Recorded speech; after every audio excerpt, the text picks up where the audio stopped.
बिस्मिल्लाहिर्रहमानिर्रहीम। अस्सलाम वालेकुम। मैं अमेरिका से अरशद सीना। पाकिस्तान से एक प्रोफेसर साहब ने रब्ता किया और बताया कि उन्हें पुलिस वाले गिरफ़्तार करके ले गए थे। मैंने पूछा क्यों, तो वो कहने लगे कि वो एक कॉलेज में प्रोफेसर हैं, गरीब हैं, गुज़िश्ता 8 सालों से किराए के मकान में रह रहे हैं। उन्होंने अपने क्वाइफ मालिक मकान को जमा करवा दिए थे, लेकिन मालिक मकान ने वो क्वाइफ मकामी पुलिस स्टेशन में जमा नहीं करवाई, जिसकी वजह से उन्हें और उनके साथ मज़ीद 3 किराएदारों को पकड़कर पुलिस स्टेशन ले जाया गया और वहाँ उनके साथ बहुत बदतमीज़ी की गई। प्रोफेसर साहब ने बताया कि मैंने जो बंदा इन्वेस्टिगेशन कर रहा था उसको बताया भी कि मैं एक कॉलेज में प्रोफेसर हूँ, बच्चों को पढ़ाता हूँ और मैंने अपने क्वाइफ मालिक मकान को जमा करवा दिए थे, मेरी इसमें कोई गलती नहीं। लेकिन इसके बावजूद वो कहने लगे कि वो बंदा बाकी जो मज़ीद 3 किराएदार थे उन्हें छोड़कर सिर्फ मेरे साथ ही बदतमीज़ी करने लगा और मुझसे वो काम भी करवाए जो कि मेरे मुतलका नहीं थे। प्रोफेसर साहब ने बताया कि हमने सिफारिश करवाने के बाद पुलिस वालों से छुटकारा तो हासिल कर लिया, घर आ गए, लेकिन सारी रात मुझे नींद ना आई। उनकी वो बदतमीज़ी मेरे आंखों के सामने घूमती रही। प्रोफेसर साहब ने बताया कि मैंने तमाम बदतमीज़ी भी बर्दाश्त की, वो सारे काम जो उसने मुझे कहे मैंने वो भी किए, लेकिन वो कहने लगे कि जिस चीज़ ने मुझे इससे भी ज़्यादा परेशान कर दिया वो ये था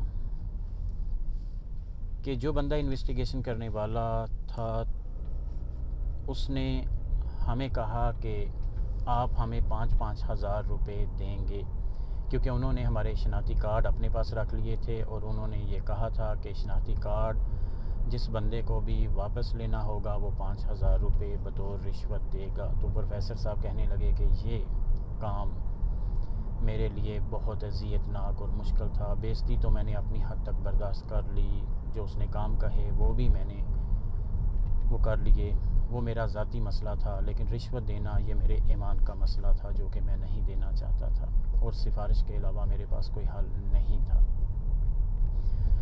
उन्होंने अपने एक जानने वाले पुलिस वाले को ही कॉल की और उसने उस इन्वेस्टिगेशन करने वाले बंदे को कॉल की, तो 5-6 दिन बाद थोड़ा सा जलील करने के बाद उस बंदे ने प्रोफेसर साहब को शनाख्ती कार्ड दे दिया।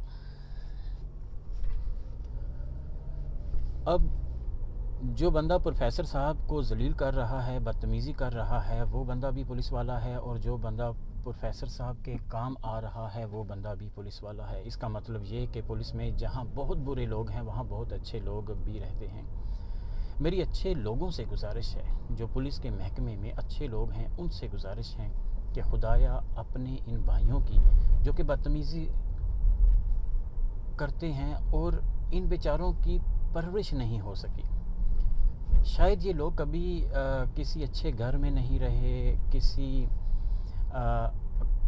मतलब अच्छे लोगों में नहीं रहे, कभी अच्छा सुना नहीं, कभी अच्छा बोला नहीं, इसलिए शायद ये अच्छी बातों से और अच्छाई से लाइलम है।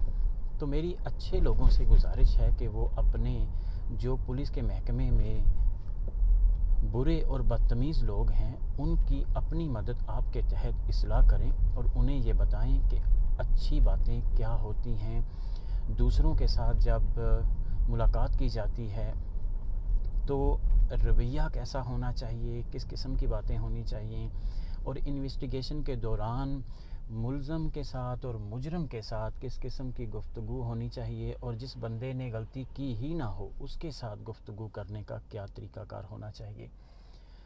तो मेरी पुलिस के अच्छे लोगों से गुजारिश है कि वो पुलिस के बुरे लोगों की ख़ुद इस्लाह करें और इन्हें ठीक करें ताकि हमारा माशरा ज़्यादा से ज़्यादा बेहतर हो सके। अपना बहुत सारा ख्याल रखें और जज़ाकल्लाह।